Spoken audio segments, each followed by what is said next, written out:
Hello, everyone. Welcome from the Collective Impact Forum to our Collective Impact Virtual Coffee. Collective Impact in a Rural Context.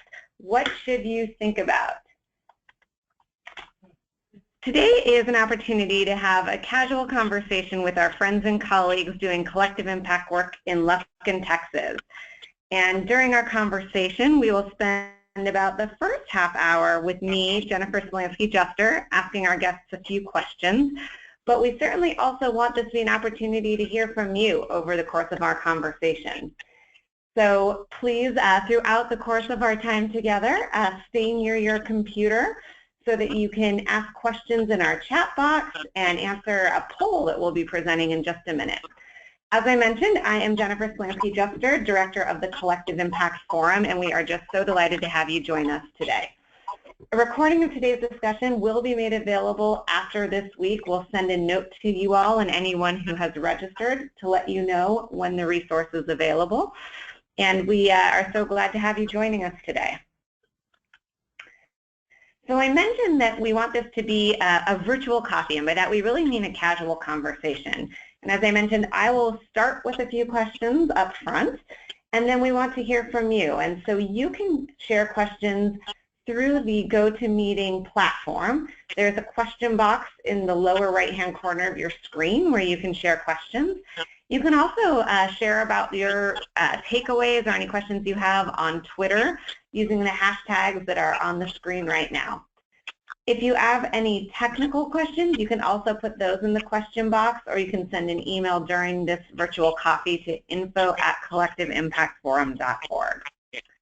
Also joining me on the line is my colleague Robert Albright, who is going to be doing some tech work for us during the conversation, as well as fielding your questions for our colleagues in Lufkin.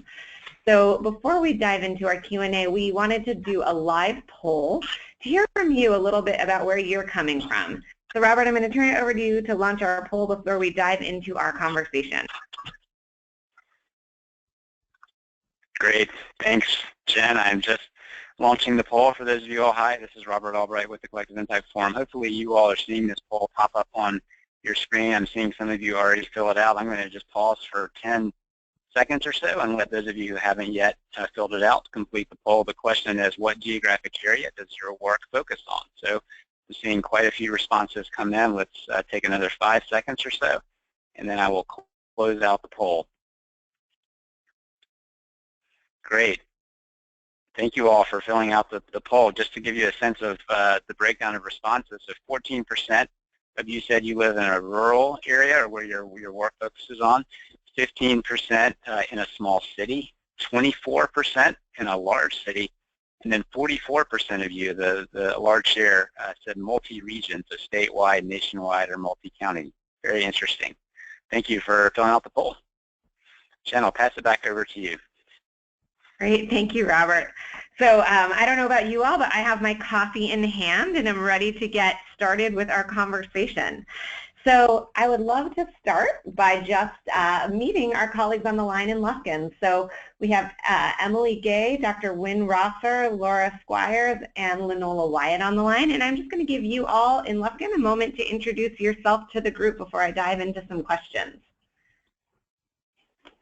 Go ahead. Okay, hi everybody. My name is Emily Gay. I am a program officer here at the TLL Temple Foundation, which is located in Lufkin, Texas, and I'm glad to be here today to answer some questions for you all. I'm Laura Squires, and I'm the Deputy Executive Director here at the Foundation, and we're very excited to talk to you about rural collective impact.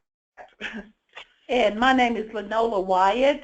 I am an adjunct professor at Stephen F. Austin State University in Nacogdoches, Texas, and I'm also currently serving as the coordinator for the Impact Lufkin office. This is Wynn Rosser. I'm the president and CEO of the TLL Temple Foundation. Really appreciate this opportunity to visit with you today about collective impact in the rural context, certainly about Lufkin, but perhaps regarding some other areas of the state where we've worked as well when I was at a previous foundation. So again, appreciate everybody's interest. Terrific. Thank you all. So I think a great place to start would be to have you tell us all a little bit about Lufkin and the origin of the Impact Lufkin initiative. Okay, I'll take that. This is Laura. The Impact Lufkin initiative started with an interest from our former chairman to go into an area of Lufkin. And Lufkin is located in a rural part of Deep East Texas. We're about 100 miles north of Houston in a very rural area. And Mr. Temple, who was our chairman, wanted to go into North Lufkin, which is historically a very under-resourced area of our community. And we had been giving a lot of money to the area through different nonprofit organizations, but he said to me, it seems like we're just putting Band-Aids on problems, and so he wanted to go in and make a transformational change to the area. And that is how the Impact Lufkin initiative started. And just for additional context, we're talking about rural. We're a foundation that focuses on 24 counties, 23 in East Texas, 1 in Arkansas, related to the family's background, origin, and their business. About 5.7 million people live in those 24 counties, but Harris County, Houston, one of the largest metro areas in our country, is a part of the 24 counties. So you take Harris County out of the 5.7 million, and there's about 1.2 million people spread across those other 23 counties. So very rural. Lufkin is a small town, but as soon as you hit the city limits, you are in rural.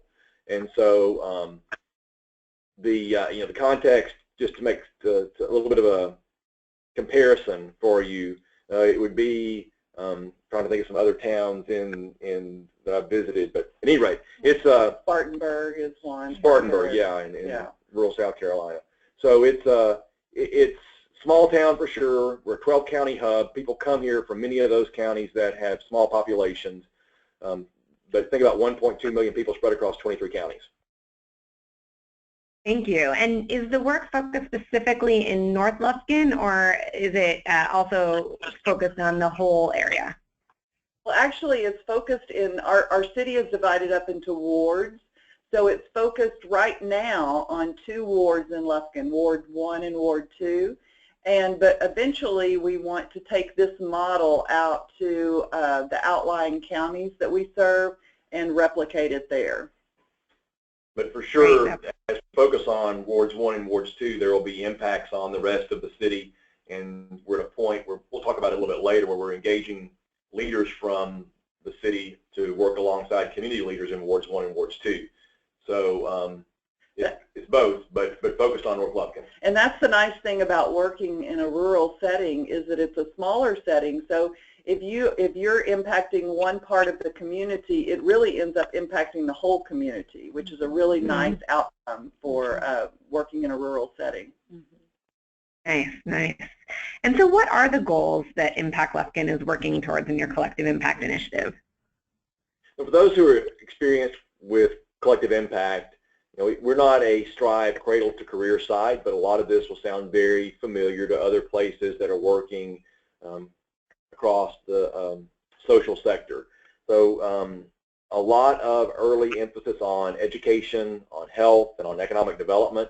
A very strong element of this work is the appreciative inquiry process that NOLA can talk about later, where we've gone out and sought community input, person by person, door by door, event by event. And the community has identified 12 need areas that they are prioritizing right now through the work of the School of Social Work at Stephen F. Austin State University. But things like ambulance service, police service. As you would expect, people care about the way their neighborhoods look, so the condition of homes and neighborhoods. But at the high level, it's about education, about health, about economic development, and more to come on that. But the community is being very, very forthcoming with the things that they see as priorities and needs. Terrific. And so who are the partners? You mentioned members of community, you've mentioned the university, you've mentioned some city leaders, but tell us a little bit more about who the partners are that have come together to work on this initiative. I'm curious also who's been playing the backbone role and how you see that. And then if you could also talk a little bit about your role, those of you that are with the Temple Foundation, what's the role of you all as a funder? Emily and I are both going to answer this question, and I'll start by telling you that when we initially put this project together, I tried to form a steering committee which took leaders from, you know, the economic side, the healthcare side, and the education side, because it seemed like those three areas were what we were looking at focusing on. And so I put the steering committee together based on that. So we've got, you know, we've got a CEO of a hospital, we've got the school superintendent for the area, and we've got leaders of nonprofits that serve the area, and then of course the foundation. So we have a broad spectrum of people on our steering committee. Mm-hmm. And as far as, and this is Emily, as far as our backbone organization goes, the way that we kind of structured that in the beginning with the initiative was that we, you know, as we partnered with Stephen F. Austin State University School of Social Work, who wrote the proposal for the Collective Impact Initiative, as a foundation, we partnered with them, and then we also were working closely with a city council member named Robert Schenkel, who's over one of the wards in the North Lufkin area. And so as we came together, we kind of formed what we just, you know, naturally called a core team.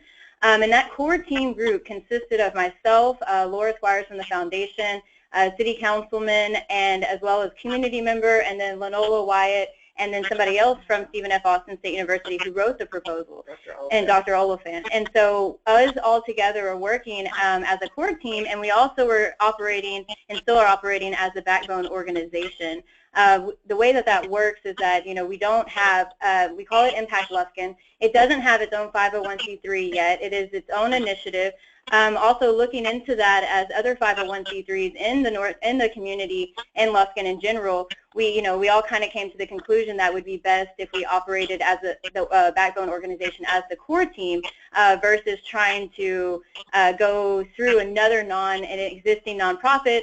Maybe part of that is because we are in a rural area. Our nonprofits may not be as large as you might find in an urban setting, and maybe some other reasons go along with that as well. However, we felt like that was best for our community at that time, and so you know, for the initiative really. And so that's how we've been operating. We meet, you know, weekly. We you know, keep updates with each other, and we just kind of funnel all of the things through the core team. However, we know that eventually that core team will transition, and it will then just have the steering committee who will be the decision-making body for the Collective Impact Initiative. Well, Nola, why don't you talk about the partner meetings that we have? Okay, and I think it's important to include the community as a partner also, because during the appreciative inquiry where we're listening to the voices of our community, we think we could not be doing this if it were not for their input.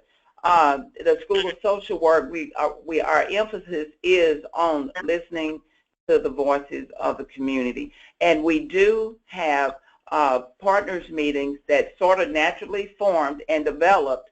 I believe we started out with about 4 or 5 people at the beginning, and people heard about the initiative and they became excited, so they asked if they could come and join, and then there was 2, 3, 4, and now there's sometimes from 20, 25 to 30 or 40 partners there in our Thursday morning meeting.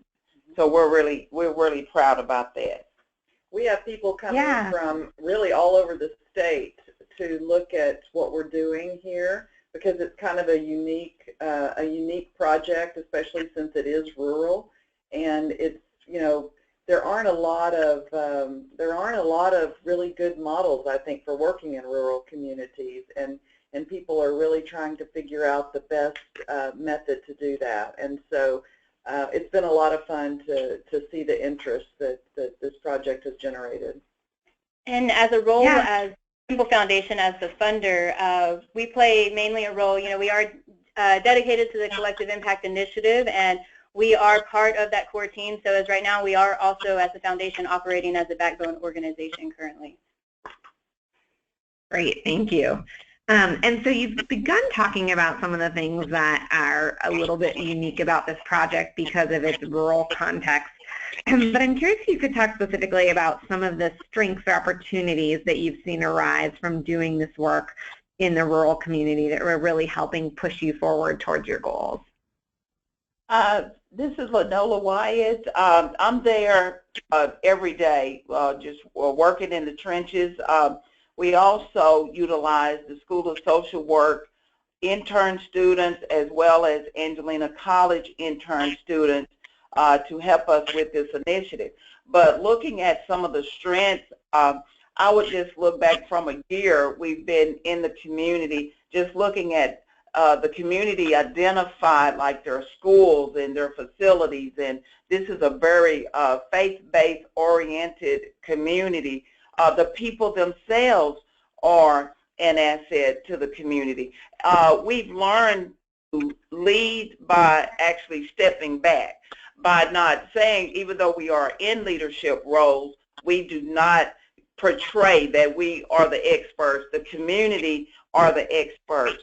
And so we want to make sure that we have developed relationships with the community, that we build trust with the community. The community has helped us and assisted us in identifying resources and identifying issues that is important to them, not what we think may be important. You know, we're not coming in saying we have the answers for you all. But many times the community, once they come and form together, they can come up with solutions that can work toward alleviating some of the issues that are in that particular community.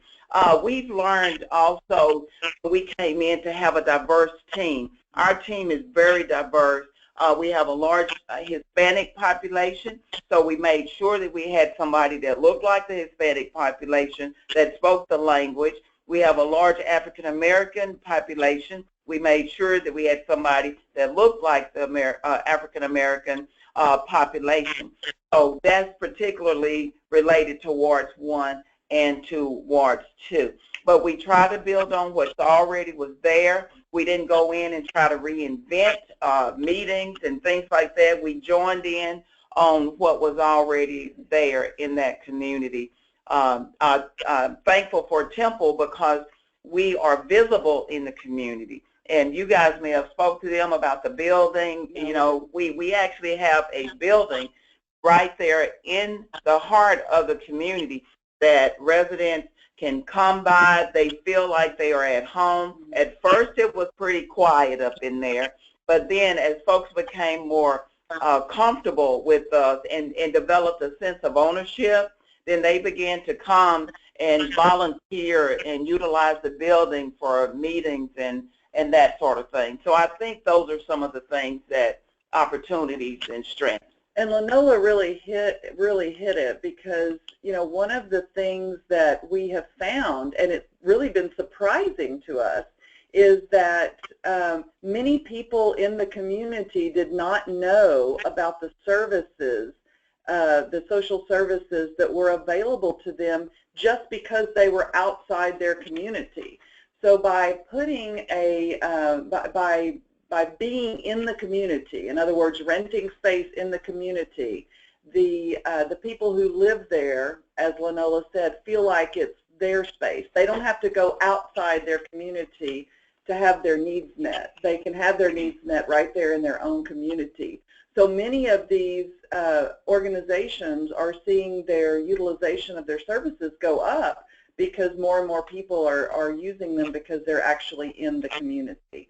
And I think it builds trust. You would think in a small community you wouldn't have that, you know, much of a problem with trust. But there have been other projects similar to this one. Well, not really similar to this one, but there have been other studies and things done in the community, and nothing was ever done with that information that was collected. So we kind of went in behind the curve there and had to show the community that we were not only going to listen to them, but we were going to take the information we were getting and actually do something with that information.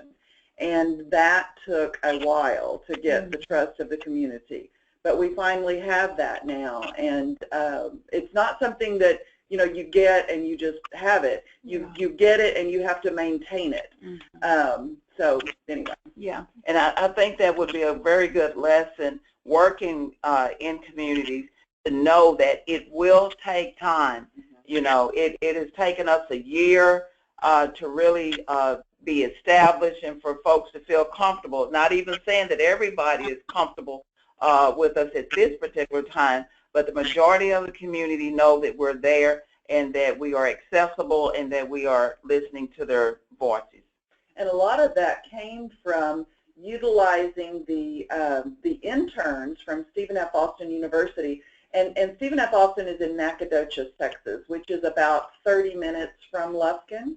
It's obviously a state university, and so many of the interns in the School of Social Work that have come over to help with the project look like the people who live in the community.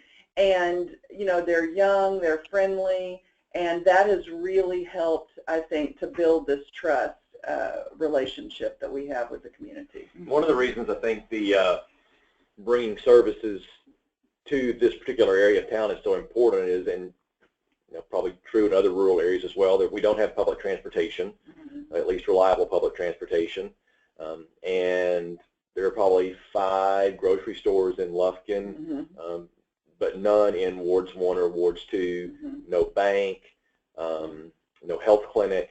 And so you think about just the importance of bringing services into an area of your community. I don't think you can overlook the importance sometimes of just creating that basic level of access and exposure to what's available. Great. That's, you know, so many really poignant insights in there. Thank you all. Anyone else want to add any other strengths that you, or opportunities that you see that are unique to working in a rural area, in addition to all the ones you've already shared? I think, you know, one of the things that is kind of nice about being in a small area is that, you know, everyone, well, this is kind of a double-edged sword sometimes, but everyone knows everyone. And it's much easier in a rural, small area to get to the decision makers and to get relationships with the decision makers. I mean, you don't have as many layers to go through as you would in an urban area. I mean, I can pick up the phone, you know, little old me, I can pick up the phone and have a meeting with the mayor, you know, this afternoon or tomorrow morning if I need to. And so that is a very nice strength, and to be able to do that. And also to be able to work with 2 city council people who represent both of those wards and are very committed to the project. And I think that's very helpful. I also think another strength in a rural community, and Wynn kind of alluded to this a second ago about, you know, lack of transportation and other things like that. Well, that kind of creates a dynamic among residents in that area to rely on your neighbor.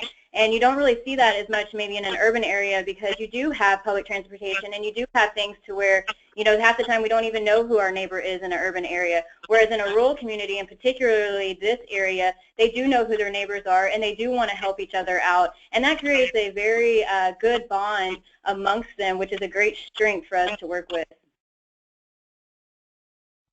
That's great.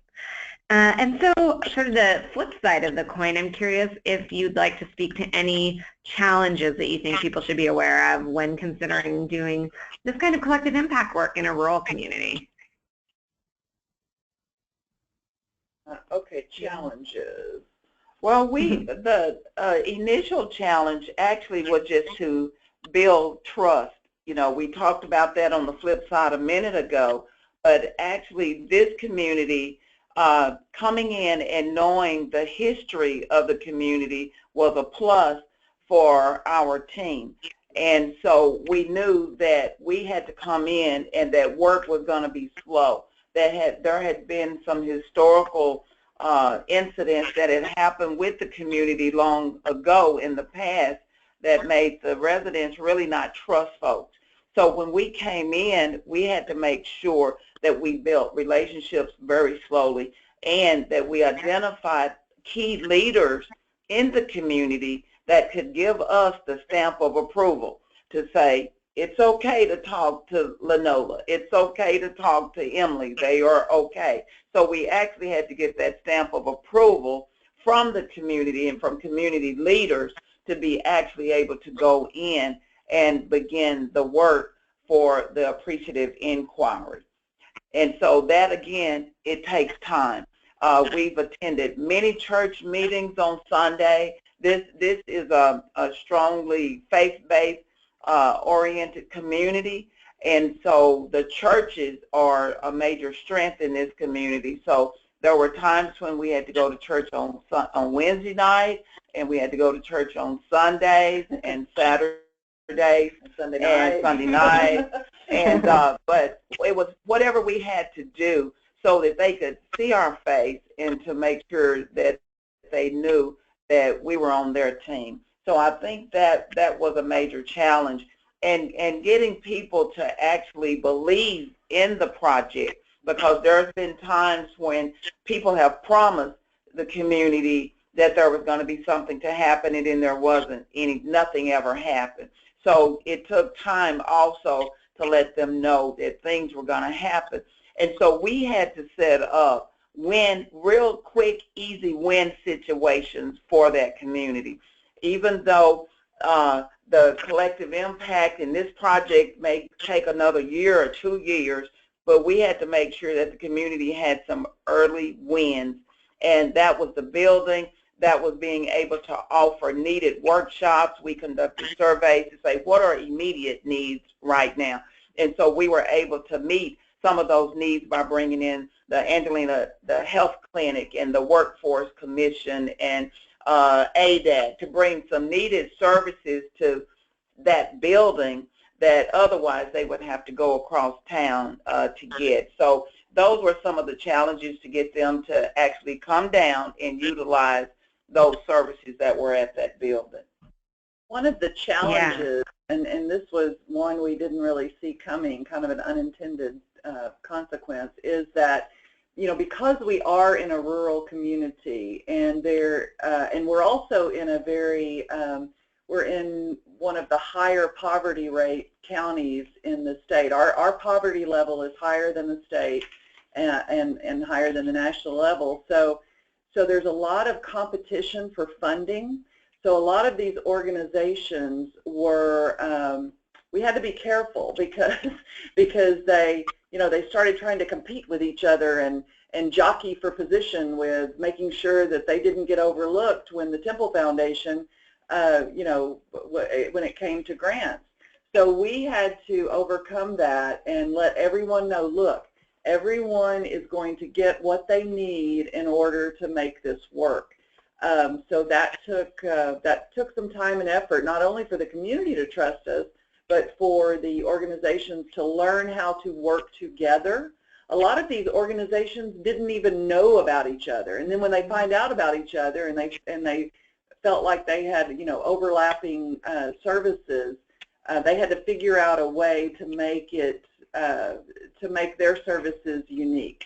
And everybody, you know, all the organizations can be utilized by the community. It's just figuring out where and how they fit in, and to know that, you know, the foundation was still going to continue to support them.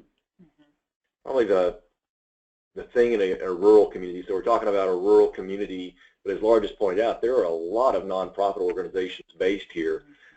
Many of them are small, though, and so it really gets back to the resources that are available in the community, and part of it is the funding. So, you know, Laura mentioned the foundation's role and assurances that had to be made. Well, that's because we're the only funder, private foundation located in this county, and you know, the largest one in 23 of our 24 counties.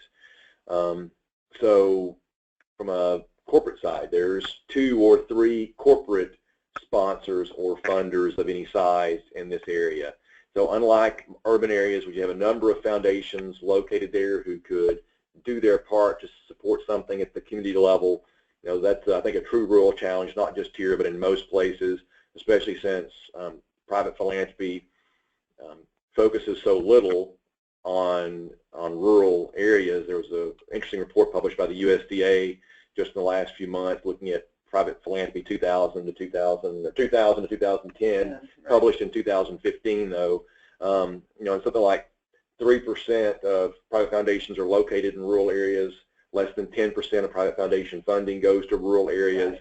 On a per capita basis, rural areas get less than half of what urban areas do, according to that USDA analysis. And so when you think about, one, maintaining the work of existing nonprofits and ensuring that whatever you do to support the backbone and other work aligned with the initiative does at the same time create the conditions where people feel threatened and won't come to the table as partners. I think that's a real challenge here, but just because of the nature of the funding community. But it also then, I think, means that we have to do a really good job of explaining this initiative and this work to funders who have an interest in rural areas or in the type of issues that are emerging that we're seeing the community prioritize. And we know there are foundations out there that have those interests in those program areas, and so some of this will just be a matter of us helping other funders see their work in this community. Another challenge that, and Wynn spoke to this a little bit just now too, is that when you are working in a rural community that doesn't have a large number of there's not a large population of people who are educated past the high school level, so the capacity within some of these organizations to do some of this really complicated work, it gets a little tricky. And so what we've done is we've tried to work with them to increase their capacity in many cases. Not in this particular case, not in Impact Lufkin, but in another area. Stephen F. Austin State University worked with one of our grantees in San Augustine County and was able to get a block grant, help them get a block grant to build a building, and then we provided the matching funds for that. So, but it takes someone to show them that these grants are out there, and then to get through the very difficult and onerous process of writing the grant and putting it together. So we've been lucky that we've been able to partner with Stephen F. Austin in that particular case, and we hope to do so in more cases like that in our rural areas. I think not this example so much of Lufkin, because East Texas is pretty densely populated overall, and you know, you're an hour or so from a larger city at the most. Like from now, we're an hour or so from Tyler, which is the next largest city, an hour and a half from Houston. But when you think about rural and geographic isolation, some rural areas are geographically isolated, and some are not. There's an area of our state, far South Texas, the four southmost counties are about 5 hours from the nearest metro area, San Antonio. San Antonio sits at the top of South Texas, and these counties are 5 hours south. There's an initiative there called RGV Focus that covers 4 counties, 4,300 square miles. That involves 39 school districts, 4 higher ed partners, and you know, some of the municipalities in those 4 counties are large, like McAllen and Brownsville. Others, like La Jolla, are on the smaller side, and you know, 2 counties are pretty well densified, 2 counties are not. One of the issues there is bringing leaders together from across 4 counties. Is you know, somebody's going to have to drive about 2 hours to the meeting, and so when you think about geographic isolation and rural, it's the double whammy, and I think probably presents even more challenges, especially when you talk about getting leaders together. But the good news is, across those 4,300 square miles in the 4 counties, there are about 400,000 K-12 students, almost 100,000 higher ed students. And so if you can, and RGV Focus has successfully done this, you know, bring practices across those school districts and those higher ed institutions that have significant increases in outcomes, you can impact a large number of young people and families and communities, which is the goal, I think, of the collective impact work, is to make social change at a large scale. So it's not that you can't do things in rural communities or isolated communities, but you really do have to think through how you build on the strengths that we discussed earlier and mitigate those challenges so that they don't become roadblocks and barriers. That's great. Thank you, everyone. And Wynn, thank you for also bringing in some of the other examples from South Texas and the RGV Focus work. So I'm actually going to turn it over to my colleague Robert to field some of the questions that you all on the line have been asking. Great, thanks, Jen. I've been getting a great number of questions and already seeing a couple of areas where there's interest among several attendees who want more information. So I'll just jump right in. There's several questions that have come in that want to go a bit deeper on what you've already been talking about around community engagement. So there's a couple of questions in particular that ask about specifically, once you've gone about building trust across diverse stakeholders in the community, what are the specific kind of planned actions or ways that you draw community into the process? So you've already started to speak to that, but there's definitely a lot of interest among those on the line to hear more specificity around kind of once you've gone through that step of building trust and beginning to get community engaged, what are the on-ramps for their continued engagement in the process? Yes. Once we built that particular trust, we attended so many community events, it was just almost unreal. Everything that we could, that was noted, that we knew about, we were there. We had a representative there. We spoke about the project. We engaged volunteers from the community who attended these events with us, and those volunteers spoke about our project also. So that helped us a lot with all of those events. Every Cinco de Mayo, if there was food bank giveaways, if there were church picnics, if there were sporting events, things like that, we were there. And so it takes a lot, and we were really thankful that we had the help from the Stephen F. Austin School of Social Work students to have boots on the ground to be able to attend all of the functions that the community was having. And I think they felt very honored that we thought enough to be at these events initially. So I think that was one of the ways that we've done, and also to just maintain that transparency, you know, just making sure that we were transparent, excuse me, and that they knew that there wasn't a hidden agenda. So those were some things that worked for us. And we also, I mean, just little things like, you know, getting Impact Lufkin T-shirts and getting Impact Lufkin signs, and being out and being very visible in the community to get our brand, to get our brand out there and make people feel like they were part of something. And then what was really exciting about that is we started getting all these volunteers who, you know, in the community. I mean, community wants to help itself.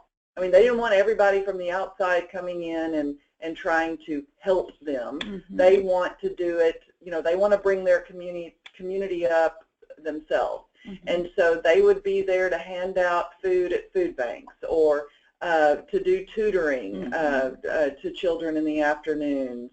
So there was a way to engage them where they felt like they were doing the work themselves, because they are. Yeah, and that was just creating ownership, I think, a sense of ownership. We also had a contest, a logo contest. Oh, yeah. You know, we first was going to develop our logo for Impact Lufkin, and then we thought, no, let the community develop this logo, so we had a logo contest. And one of the community members won that, and that was just that would just really put the icing on the cake, really, and they really enjoyed that. It wasn't a large, award. It was only $500, but that generated a lot of excitement in the community, and we presented it at one of our monthly meetings in the community, and everybody was very excited about it. We also do a community talk, which is led by the city councilman Schenkel. We do that once a month, and they give out door prizes, and so we try to make things, we try to inform, but we also try to have fun, because if you can't have fun while you're doing this kind of work, you might as well hang it up, because no one's going to want to participate. So we try to make our events fun. Personal. Yes. It's really helpful to hear. Oh, go ahead. We're also very fortunate because we are in a rural area that we have access to TV and radio. Oh, yeah. We can just call them up and they will come and do stories. And what we found that was really effective was that instead of us doing the stories and us doing the pictures, that we allow the community to get on TV and to make our infomercials and to do the articles in the paper. So I think that's been an effective strategy also. That's really helpful. Thanks for sharing more detail on how you're engaging the community in a lot of different ways. One other question that came up regarding community engagement, community voice, was the role of youth in your process. I'm curious, and this person who asked this question was also interested in hearing more. You talked a little bit about the different, populations in your community that you're engaging. We talk a bit more about how youth are being engaged and to what end. So some of the ways that we've worked on engaging different populations within our community, of course, is through the appreciative inquiry and doing focus groups that are targeted at specific populations, youth being one of those. However, also other ways that we engage youth kind of goes back to doing events and other things like that, is really trying to get the youth involved to come out with some of these students and so forth to work alongside, whether it's, a volunteer project or whether it is, doing presentations. I mean, we're also, like, for example, we're having a upcoming meeting to where I have a student who's a first-generation student from Stephen F. Austin State University doing a presentation to the community, about how, attending a university and so forth.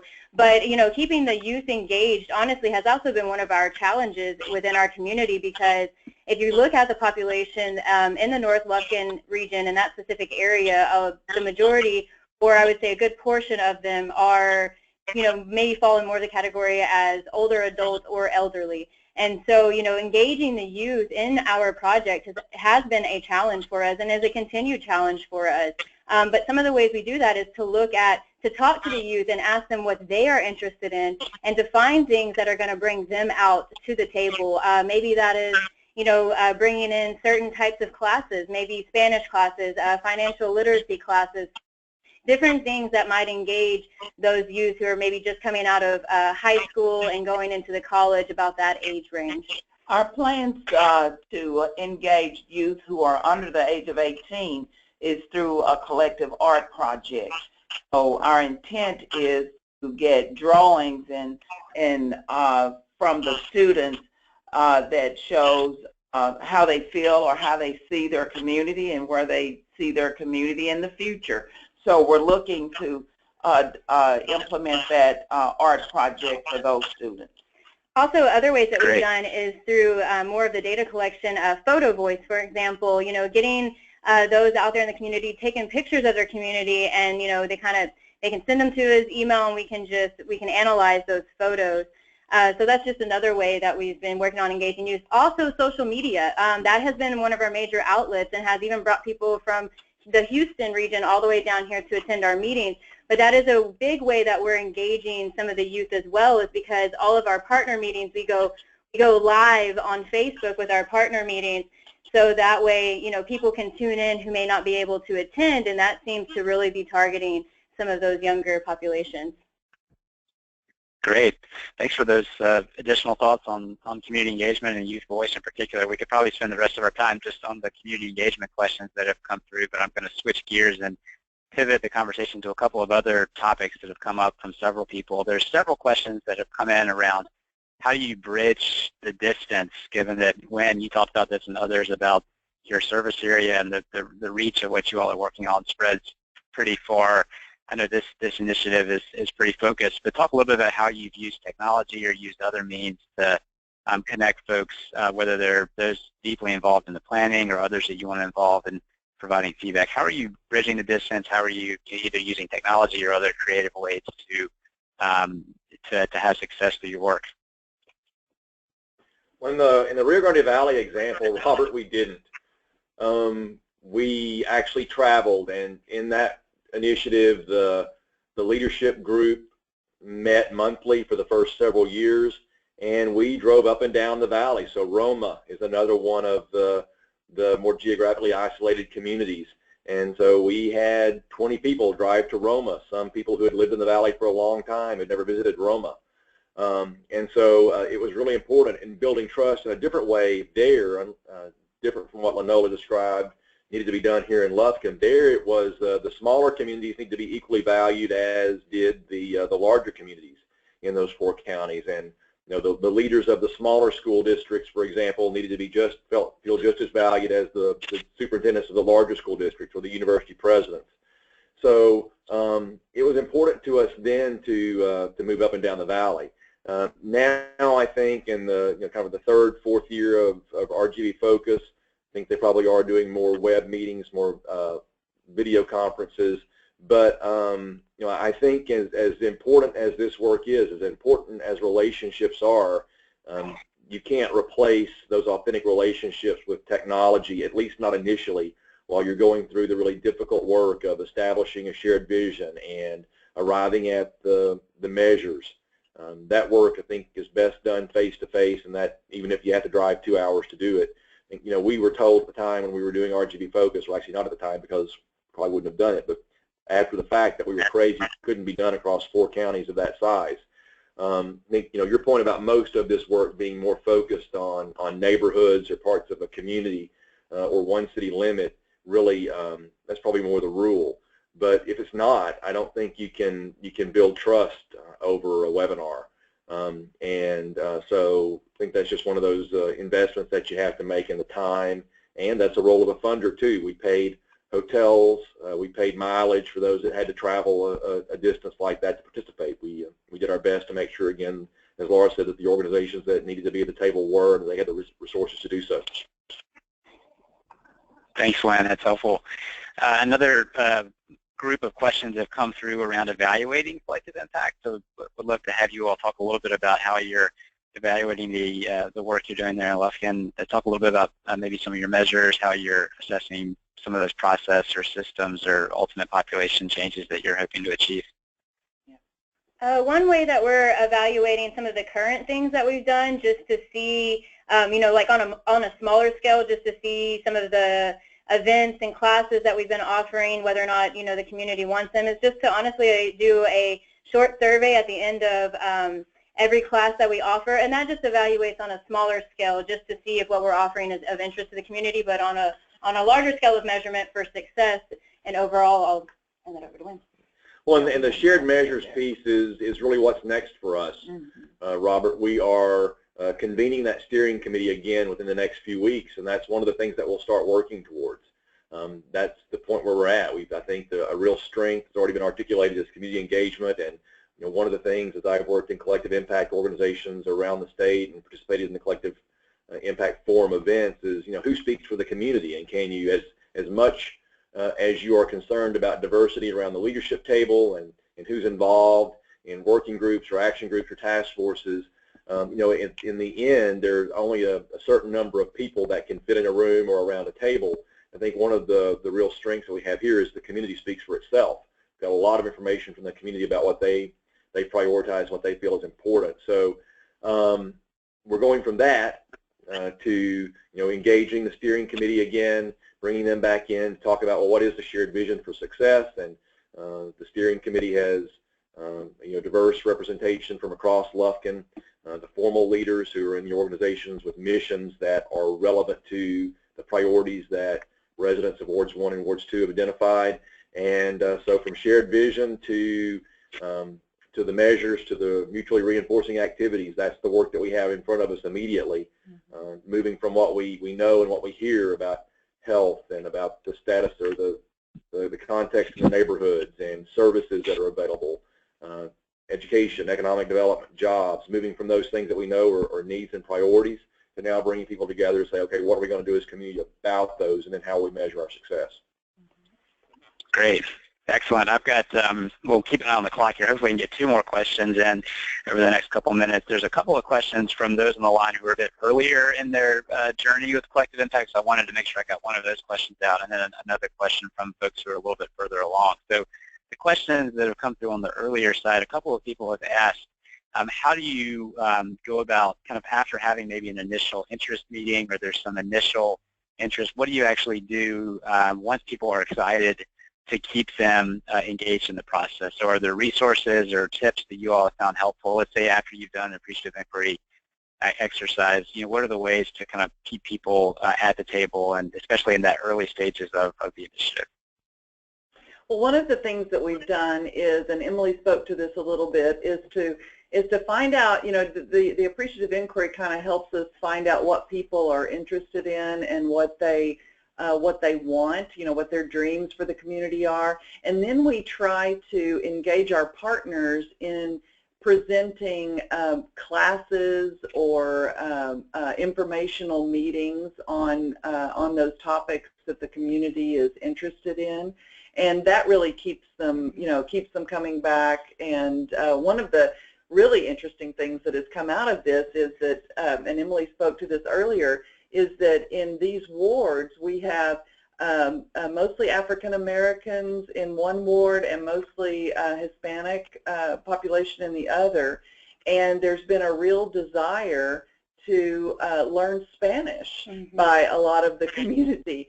So to bring those two groups together, we've started offering Spanish classes in the evenings, and we've had a really great turnout with these Spanish classes. And it's a great way for people to get together, learn something, have fun, mix cultures, and really get to know one another. I think so also, that to make sure that the community know that we are really serious about this and that we are sincere and that we care. There's been many functions that I've gone to that was Hispanic, Spanish-speaking only, and I didn't know a word of Spanish at that particular time, but I sit through that meeting and I sit through church services in Spanish, and because I think that really showed them that we really cared and that we were really serious. There were several just naturally forming committees. People wanted to help and they wanted to form these committees, and so folks got together and they formed committees so that they could talk about events that they could do for the youth, or they got together to talk about art and how you can bring art projects to the community. So those were things that kept them engaged and excited about the project. And I think too, just going back to the sense of ownership, I mean, once if you're in your early stages of your collective impact initiative and you're, have interest meetings and you're working on trying to keep people around the table and keep people engaged, helping them create a sense of ownership for their project and what the work is all about, bringing them to the table around different similar interests and having presenters there to talk about those interests that they've maybe expressed, and to continue doing that. So that way not only are you engaging with them, but you're also showing them that their voices are being heard, and you're bringing things to the table that they're asking for. So therefore that that helps keep them engaged, but it also gives them a sense of ownership because, you're letting them know that they're being heard. One other question for those of the folks on the line who are a little further along. There were several questions about not only kind of building momentum and building interest from the community, but how do you sustain that? How do you keep the community engaged and not burned out? In particular, there was a couple of people who referenced that. So I don't know, Wayne, if you wanted to talk briefly, or others there in Lufkin want to talk about how, as you move into this work across multiple different types of stakeholders and different venues and meetings, how do you ensure that people don't get burned out in the meetings and the different processes that you have set up for feedback? I think two examples, one from the Rio Grande Valley and one from Austin. I think, and both perhaps has to do with relevance, remaining relevant to what is happening in the community and what leaders in the community need the collective impact work to be doing. So in the Rio Grande Valley, and I think some of this comes down to results, and I wrote a collective impact forum blog post on this, being the critical mass where a leader can plug into. So in the Rio Grande Valley, primarily a cradle to career initiative led by superintendents and higher ed leaders, along with the nonprofits related and workforce investment board, executive directors, United Way, organizations that you would expect sitting around the table. The had 2 state universities that were essentially merged into one brand new university. So those 2 founding members of the leadership team went away as presidents. The new university president chosen, a community college that went through a leadership transition, many school districts that went through leadership transitions, and in each of those cases, the leader of the new leader of the organization came to the leadership table for the RGV focus because it's relevant to the work that they're doing across the 4 counties. And so, for example, there was a state policy change made in the last legislative session that required a brand new high school graduation plan for all Texas high school students. It included a college readiness course to be offered in high school. The bill was passed in April. The courses had to be ready in September. This all, came to light in one of the leadership team meetings, again, those monthly meetings at the time, and the superintendents and the higher ed presidents looked around the room and said, okay, this is what we're going to do. And because the decision makers right there, made decisions, they went back to their organizations and communicated those, and then RGV Focus and the Regional Education Service Center convened groups to start developing those college readiness courses in partnership between the school districts and the higher ed institutions. And that's relevant regional work that had to be done, and the Collective Impact Organization provided the framework to get it done. The same thing in Austin. The E3 Alliance has been doing this work. They were one of the organizations that predated the 2011 article, and they're at a point where 8, 9 years into this, they're getting results, and they're moving outcomes using objective data, community engagement, engaging the right organizations for the right work.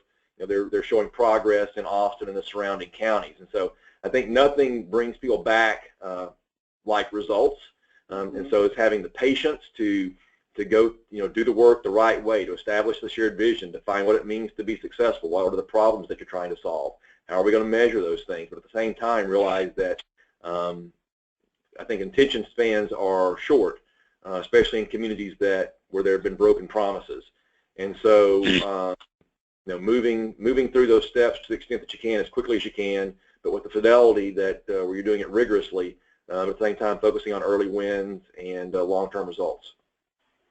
Great. Wen, thanks so much. I'm going to jump back in. I really appreciate your perspective on that, not only the work you're doing in Lufkin, but elsewhere in the state.